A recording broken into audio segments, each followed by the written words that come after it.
روحانیت کی طرف گامزن کرنے کے لیے اور ان کے اندر وہ روحانی تجلی پیدا کرنے کے لیے تو حضور نبی کریم صلی اللہ علیہ وآلہ وسلم نے انتخاب کیا. کس کا انتخاب کیا؟ مولا علی کرم اللہ وجہہ کا. حضرت سیدنا فاطمہ الزہرا رضی اللہ تعالی عنہ جو ہماری اماں جان ہیں، اب ان کے نکاح کے لیے آپ تھوڑے سے سوچ رہے تھے تو اپنے سوچ کے بعد انتخاب کی نظر کس پہ پڑی؟ مولا علی کرم اللہ وجہہ پہ. بہت سے متمنی تھے کہ حضرت فاطمہ کا نکاح ہم سے ہو جائے، لیکن سرکار کی نظر پڑی مولا علی کرم اللہ وجہہ پر.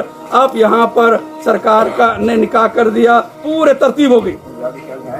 اب اس کے بعد سب سے بڑے فرزند پیدا ہوئے تو آپ نے نام کیا رکھا؟ حسن. دوسرے پیدا ہوئے، آپ نے کیا نام رکھا؟ حسین. نام کون رکھ رہے ہیں؟ سرکار خود رکھ رہے ہیں، اور یہ نام ازل سے موجود تھے. ازل سے نہیں موجود تھے.